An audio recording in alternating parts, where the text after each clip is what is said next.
I'm Danny Otto. Welcome into an all-new episode of That Recap Show. Now, before we get into the episode, just wanted to issue major spoiler alert. We are going to be going over everything from Season 3, Episode 5 of the Bad Batch series. So if you haven't watched that episode yet, you may want to pause this video, head over to Disney Plus, check that out, and then come back and enjoy the breakdown. Now, with that out of the way, let's start the show! Poppin' Off presents That Recap Show.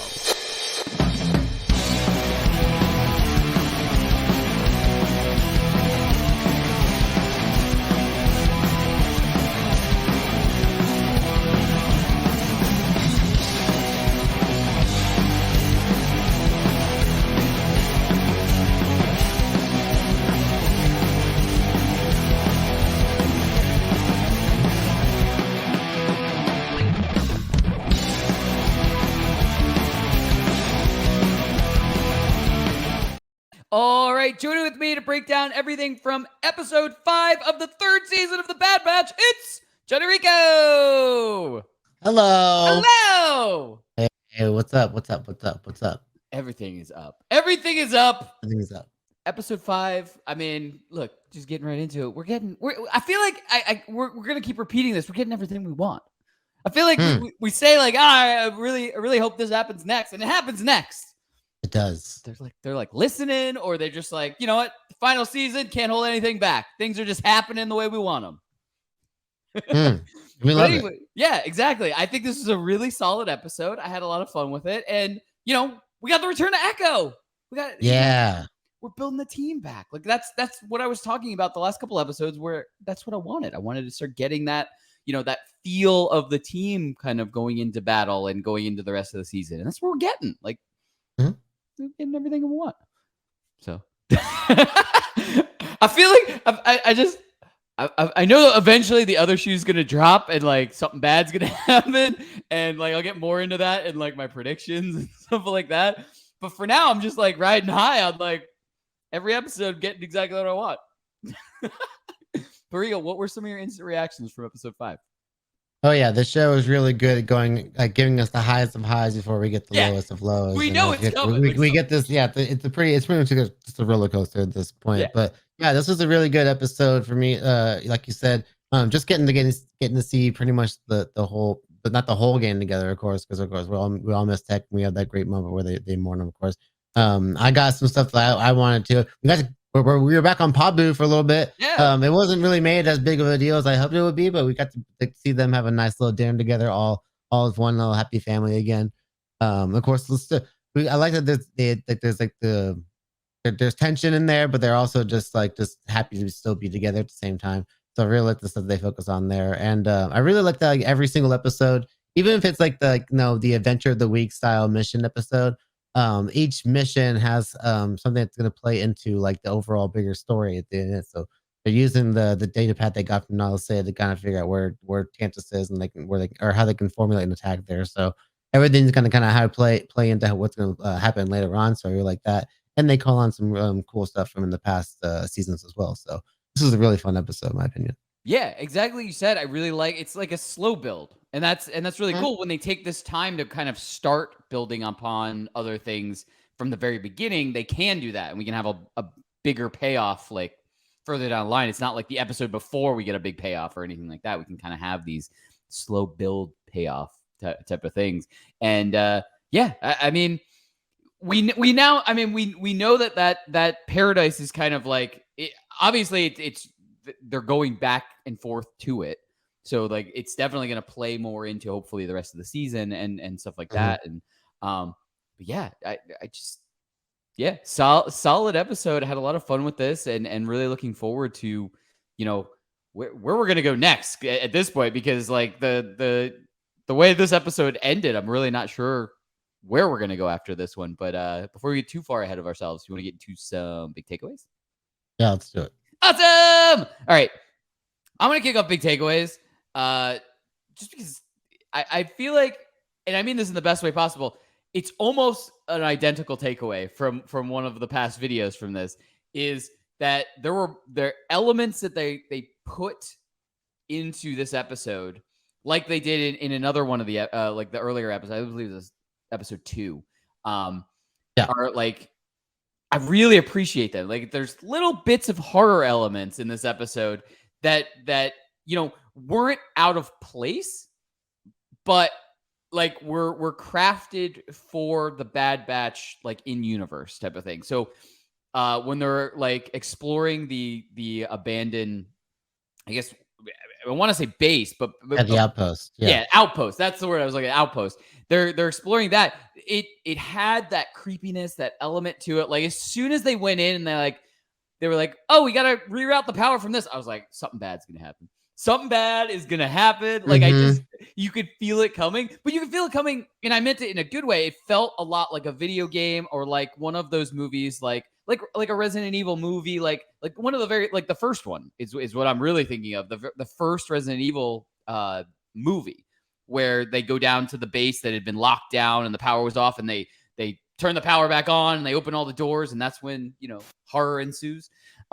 But like it felt like that, but it didn't like go out of context for the Bad Batch. It felt like it really fit in universe for them, for that like that experience and what was going on. And so I really liked that element. I liked how again how this series can really combine a lot of elements and make them make sense for their series, but like still give us that different kind of theme and paying homage to other science fiction franchises, of course. Right. Yeah. And I also have to say, this is just like episode 2. I have another favorite Wrecker line. And it kind of goes on to what you were saying, like monster of the week, horror of the week, or adventure of the week type of thing. It's when the big monster finally starts popping up. The worm. Yeah. And they all have like what they have to do, their objectives, and Wrecker's like making a beeline to go to the fuse box type of thing. Yeah. And he goes, why is there always a giant monster? Like I just like oh yeah, Star Wars loves their giant monsters. But I just like how he kind of made like a nod to, hey, this is a monster of the week type of thing. Like oh, absolutely. It was a perfect Wrecker line. It was just a perfect moment to have that, like within everything that was going on. So I just really appreciated that. And it's funny that like the episode 2, I had the Wrecker line that I really appreciated, and in this episode, I have another, and it had horror elements in episode 2 also. And then we get another horror element episode, or at least part of the episode, and we have another one of my favorite Wrecker lines. But Rico, what were some of your big takeaways from episode 5? Yeah, the transmitter thing that was kind of acting like a little bit like a dog whistle, because how Batcher was reacting to it early on. Right. It almost kind of reminded me a little bit of like Jurassic Park, how they had like the electric fence in the exhibit, and that's what kept the worm out to begin with. And of course when they turn it on at the end, of course he's just like, oh, I don't like this, and he just kind of runs away. I really like that part. But man, some of the stuff I really liked in this episode was, of course, what I, of course, wanted from after last week's episode was Crosshair and Hunter just kind of, addressing their old baggage and stuff like that. Not even just from like the more recent events when Crosshair left the team, of course, but even like stuff from like their past before, even like probably before we met them. Like you could tell there's always just kind of like this tension between the two, because they both have like leadership aspects and stuff. They both kind of probably consider themselves the best in some ways. So I really like that they kind of worked that out throughout the episode, of course, and they kind of had to get each other's throats a little bit before they had to work together, of course, just to solve that. It's kind of the classic little, friends become enemies, becoming friends again kind of trope, of course, to earn each other's trust back. But I really like the way they play. Omega wanted to be kind of like that medium between them, but Echo was just kind of like, no, we gotta let them work it out. I've seen them do this many times before. Yeah. And of course, I like the way they ended before he goes, hey, there's no blood this time. That's even greater. Like, so of course, they probably had some great fights in the past that we've never seen. But another thing I loved about this is how, the particular location of this episode, of course, is a callback to season 2. This is the place where Crosshair shot that Empire officer and eventually betrayed the Empire. And it's crazy because it looks a lot different too. It's covered in a lot more snow. That's why we can only see the transmitter. And just like the one part of the base, but it's just like a lot more different than we last saw it. But I really like the way they play that into Crosshair's overall character development. when he sees the clone helmets of Mayday and all the other troops that he was over there with, that he was kind of seeing left to kind of like die. And then of course he fixes their helmets in like a memorial way, and that's another way that helps Hunter kind of see how much everything has kind of impacted Crosshair over the time that he's been away from the team. So I think this was a really great episode to kind of show some development in what Crosshair has been through and how he's changed over the last couple seasons. Yeah, not only, I mean, this episode, it's just same duration as all the other episodes, but we got a lot of character, development in this episode. Not just like personal character development, but like just like you were saying with Hunter and Crosshair, that relationship had to be mended, and we have like the steps towards mending that, bond in that relationship too. So yeah, like a Captain America, Steve, and Bucky Winter Soldier kind of a thing, right? Like kind of seeing them go turn into an enemy, but still trying to earn that trust back within them. Yeah, definitely. I really solid character development in this one, and yeah, it gives me hope for like the future of like when we're gonna have, I mean, not too far in the future, I guess, this season, future episodes in this season, where we have them kind of all working as a team and really having to rely on each other and each other's skill sets to get everything done that needs to get done, type of thing. Absolutely. Do you want to get to some predictions? Yeah, let's do it. Awesome. All right, why don't you kick off predictions? Okay, so a lot of stuff I'm looking forward to is really just stuff that we've seen in the trailers that just hasn't happened yet. Like I'm looking forward to seeing Asajj Ventress, of course, and I know we got Echo in this one, we didn't get Rex, so I'm looking forward to him. Like I imagine we'll see Rex within the next couple episodes. So it's like even though there's stuff that we know we're gonna see, it's not necessarily like like what we're getting and how we're getting there. So I'm really interested to see like how these certain characters are gonna like be played into the overall Bad Batch story. Especially Asajj Ventress because she's such a fascinating character, and I'm very interested to see what her character's been up to in this time that she's been gone. And yeah, I'm very curious to see what they're gonna. We didn't get anything with Hemlock in this episode, so I'm very curious to see like what his next play will be. I've been talking about Pabu all this time, and my kind of a thought that came through my head here is that like kind of one of his big moves could be finding out about Pabu and just kind of like taking that one little island out. So yeah, there's just so much that could be at play here, and there's a lot to look forward to. And I really love that this has like a final season feel. Like none of these episodes really feel like throwaway. Everything kind of matters, and it just feels like because this show is also doing kind of like a love letter to itself because we're getting a lot of callbacks to some older episodes too. So this has been really enjoyable to watch. Yeah, part of me thought maybe when they started messing around with the power, that was going to trip some sort of sensor, and we were going to like flash to wherever Hemlock was, and somebody saying like, "Hey, this sensor at this old base was tripped," or something like that. So I was like, "Why are you messing with stuff? Don't mess with stuff. Just plug in the thing at any terminal and like leave. Like, yeah, get your information and get out of there. Get your shit and leave." Yeah, I was like, "Why are we? It's never that easy. Why are we messing around with stuff?" But yeah, I mean, just like I was kind of saying at the beginning of this like video, this episode kind of just it wrapped itself up in like an ending. Like we don't really have an idea of like what's the next episode's going to start out with, type of thing. Like the last episode we had, the coming together of Omega and Crosshair meeting up with Wrecker and Hunter and stuff like that. You know what I mean? Like, so we knew the next episode is going to be like them together, wherever they're going, like, stuff like that.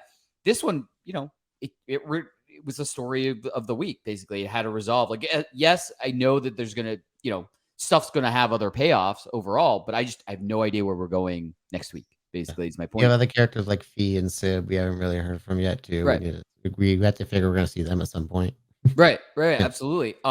But I did want to note, not really having a prediction of what's coming up like next week and stuff like that. I got a little worried. I don't know what's going to happen, and I don't know if this is what's going to happen, but being that, like, just like you said, being that this is the final season and it feels like a final season, and I know we want things to end on a positive note for our Bad Batch, and hopefully they can retire and they can, everything can be okay. What if that's not the route that they go? Like, what if not the entire Bad Batch team is going to survive. Oh, yeah, I can totally see that. So this episode in particular put that idea in my head because, there was a moment there where I had the tiniest bit worry that Hunter was going to have to do something heroic and like sacrifice himself to like, get the worm's attention and get it outside the sensor field. And he was just going to say like, just go, just do it. Like tiniest part of me was worried about that. I was like, there's no way it's going to happen this early in the season, but like part of me worried about that a little bit. Yeah, the whole thing with Crosshair's tremor and whether we don't know if that's going to be something he's to be able to work through or if it's going to end up not playing well into his favor later on. Like that can play out many different ways, especially with, it's always when the bad guy turns good again, like he always feels like they have to pay for it in some way. So, there's a good chance that we might lose somebody. Right. Yeah. So I don't want it to happen. It's just, like I said, this is the first episode of this season where that thought got put into my head. Like, we might not have everybody make it out. Okay. Like I could, not that none of them are skilled enough or not all of them are skilled enough to make it out, but I could just see heroic effort going into something, and them someone having to do a sacrifice play or something like that. You know what I mean? Like, especially like against like a really like a really well put together enemy like Hemlock.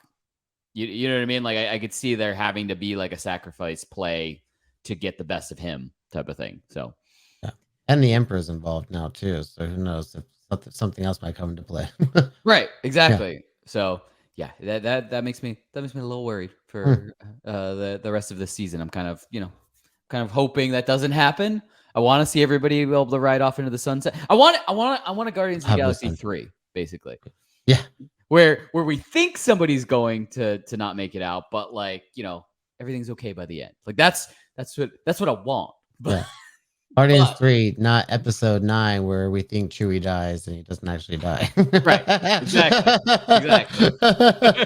That was awful. I know. Anyway. Okay. Yeah, definitely. But anyway, as we always say, that's what we think. Let us know in the comments below. What did you think of episode 5? And are you as worried as we are at the potential of, the entire Bad Batch team maybe not making it at the end of this season? And as always, don't forget, like, subscribe, and turn on notifications to hear about all of our latest audio and video podcast releases. Bye, everybody! Poppin' Off presents That Recap Show.